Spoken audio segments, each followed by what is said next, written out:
Bonjour à tous, je vous présente aujourd'hui le corrigé de l'épreuve de sciences du CRPE du groupement numéro 1. Donc pour la partie 1, on va faire la première partie aujourd'hui, donc on va faire les 12 premières questions et je vous ferai une prochaine vidéo assez rapidement avec la suite des questions. Sur la partie 1, donc pour la question 1, il fallait répondre que le ballast est un réservoir d'eau de grande contenance. Le rôle des ballasts est de faire tourner le polar pod pour qu'il s'installe à la verticale, grâce au poids de l'eau qui est contenu dedans. Le flotteur sert quant à lui à maintenir le polar pod en position verticale. Pour la question 2, pour échapper à l'agitation des vagues, il est nécessaire d'avoir une faible surface à l'impact des vagues. Or, la structure en treillis choisie pour le polar pod permet d'avoir une surface moins importante, puisqu'effectivement, dans le treillis, on a des trous, d'avoir une surface moins importante pour la structure et donc une surface moins importante à l'impact des vagues. Donc ça remplit bien ce critère. C'est pour ça que nous avons choisi une structure en treillis. Pour la question 3 maintenant. Pour la question 3, je vais proposer donc une activité pédagogique réalisable avec 24 élèves de CM2.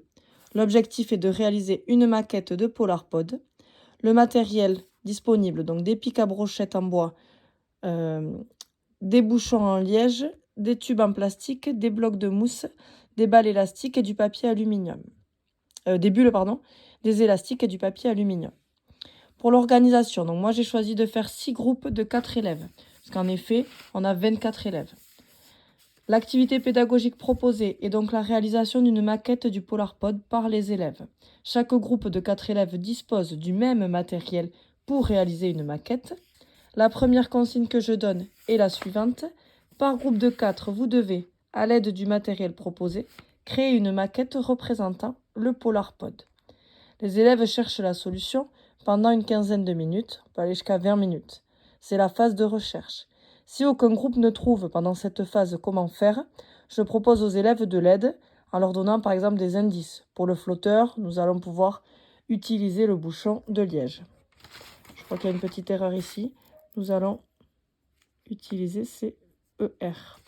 Nous allons utiliser le bouchon de liège. Si un ou plusieurs groupes réalisent la maquette correctement, dans ces cas-là, le groupe ou les groupes la présentent aux autres groupes en justifiant l'utilisation du matériel et les autres groupes créent alors à leur tour leur maquette. Donc il y a une phase de mise en commun avec les élèves dans laquelle ils vont présenter leur maquette. On va également pouvoir observer les maquettes qui ne fonctionnent pas en justifiant pourquoi ça ne fonctionnerait pas. Et par la suite, on va donc faire créer au groupe la maquette. Et on peut également la plonger dans l'eau pour voir si effectivement il y a ce principe de flottabilité. On pourra essayer de faire des essais, mais ce n'est pas garanti que ça fonctionne selon la masse et l'équilibre avec le bouchon qui sert de flotteur. Donc voilà par rapport à ce qu'on peut proposer comme activité avec une classe de CM2. Pour la question 4 maintenant. Pour la question 4. Alors, le polar pod répond à l'objectif numéro 7 du développement durable, garantir l'accès de tous à des services énergétiques fiables, durables et modernes à un coût abordable, car la production d'électricité pour alimenter les équipements scientifiques, l'éclairage, les communications, l'informatique, l'eau chaude et la cuisine est assurée par 6 éoliennes et des cellules photovoltaïques. Ainsi, la production d'électricité utilise donc le vent et le soleil, donc de l'énergie mécanique qui est produite par le vent qui rentre dans les éoliennes. Et, donc je ne l'ai pas précisé, mais c'est vrai qu'on peut rajouter que c'est l'énergie mécanique du vent. Et ensuite l'énergie solaire, donc l'énergie thermique du soleil, comme énergie principale. Ces énergies sont fiables, durables et modernes. Et elles n'ont pas de coût énorme, car le seul coût qu'on peut avoir, vu que l'énergie est disponible par le soleil et le vent, c'est l'installation des éoliennes ainsi que des cellules photovoltaïques. Sinon, ça a un coût qui est beaucoup plus abordable. D'où l'intérêt d'utiliser ce type-là d'énergie et donc d'utiliser les éoliennes et les cellules photovoltaïque. Pour la question 5 était assez facile. Il fallait dire à quoi correspondaient les numéros. Donc le 1, c'était bien sûr le vent. Le 2, les éoliennes. Le 3, les batteries. Et le 4, les équipements informatiques.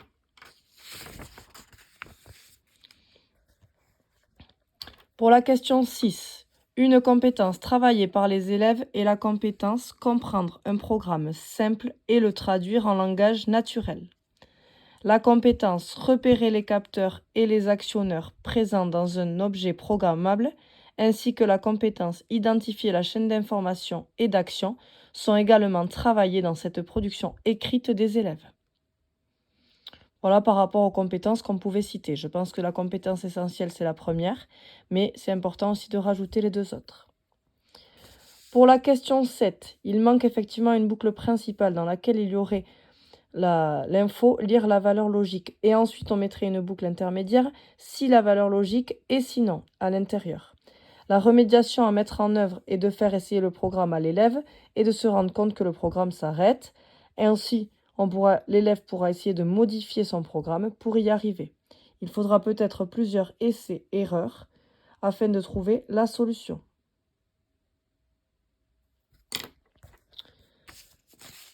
Concernant la question, la partie 2 maintenant, on va s'intéresser à la partie 2 et donc plus spécifiquement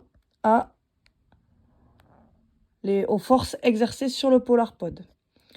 Donc les données qui permettent d'exprimer le poids du PolarPod sont la masse de la plateforme, qui est de 1000 tonnes. Ça, c'est la première donnée. L'intensité de la pesanteur sur Terre. Donc G, la gravité terrestre, 9,81. Donc GT égale 9,81 newtons par kilogramme moins 1. Ainsi que le lest du fond, qui pèse 150 tonnes. Donc ça, c'est vraiment les 3 informations qu'on doit retenir. La masse de la plateforme, l'intensité de la pesanteur sur Terre et le poids du lest au fond. La masse totale du PolarPod est égale à, donc masse pod, on va l'appeler, est égale à 1000 tonnes plus 150 tonnes du lest du fond, égale 1150 tonnes, soit 1150 fois 1000 pour obtenir en kilos, 1 150 000 kilos. Le poids du PolarPod est appelé P-pod. Le poids du PolarPod, donc P-pod, égale M de pod fois la gravité terrestre. Donc on a poids pod qui est égal à 1 150 000 fois 9,81. Poids du PolarPod égale 11 281 500 newtons. Le poids, il est exprimé en newtons et pas en kilogrammes comme la masse. Le poids du PolarPod est donc de 11 281 500 newtons. Pour la question 9, donc la question 9 est concernée la poussée d'Archimède. Donc la poussée d'Archimède est la force exercée par l'eau sur un objet afin de le faire flotter. La poussée d'Archimède est une poussée verticale qui s'applique vers le haut, ça c'est important, tandis que la force due à son poids est verticale, mais elle s'applique vers le bas. Donc l'objectif de la poussée d'Archimède, c'est qu'on ait une force vers le haut qui soit égale à la force du poids, exercée par le poids, pour que l'objet flotte sans difficulté. Donc je vous ai fait un petit schéma. Je vais vous montrer le schéma que je vous ai proposé. C'était intéressant peut-être de faire un schéma également dans l'exercice. Donc, on a le PolarPod ici que vous voyez. Voilà, donc tout mon PolarPod qui est dessiné avec mon petit flotteur, ma plateforme qui est en hauteur. On peut rajouter l'eau, c'est vrai que je n'ai pas mis l'eau, mais on peut rajouter l'eau effectivement pour voir où on se situe. Et donc, la poussée d'Archimède, bien sûr, c'est l'eau qui va pousser. Donc, c'est important de préciser qu'il y a l'eau. J'avais oublié de le mettre. Donc, P, c'est la force exercée par le poids. Elle est égale, donc comme on l'a vu, à 11 281 500 newtons. Et la poussée d'Archimède, que je désigne PA, donc PA est la force exercée par la poussée d'Archimède, elle est de sens contraire à P. Lorsque le PolarPod est à l'équilibre, c'est-à-dire lorsqu'il flotte, la force exercée par la poussée d'Archimède est égale à la force exercée par le poids, ce qui permet de maintenir la structure à l'équilibre. Donc, P égale P de A, PA égale 11 281 500 newtons, lorsque le polar pod est à l'équilibre uniquement. Pour la question 10, afin d'aider les élèves à se représenter la taille du polar pod par rapport à des objets de leur environnement, il faut proposer aux élèves une activité dans laquelle ils vont classer des images d'objets du plus petit au plus grand, en incluant une image du polar pod.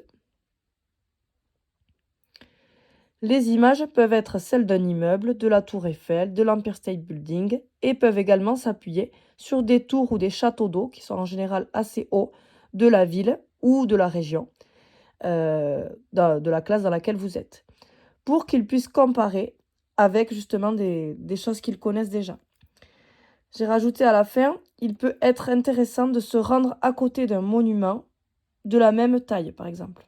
Un monument ou une tour ou un immeuble, par exemple. Voilà, donc sachant qu'il faut quelque chose qui est supérieur, bien évidemment, à 100 mètres de haut et quasiment à 200 mètres en comptant la profondeur du polar pod dans l'eau. Donc ça, c'est très important. Pour la partie B, l'eau dans tous ses états. La question 11, l'atome d'oxygène, qu'on désigne par la formule O16-8, contient 8 électrons, 8 protons et 8 neutrons. Pour la question 12, l'ion d'oxygène, O2-, a 8 protons comme l'atome d'oxygène, mais il a 2 électrons de plus. Il a donc 10 électrons. Voilà concernant cette première partie, je vous fais une vidéo pour les questions de 13 à la question 25. Bonne soirée!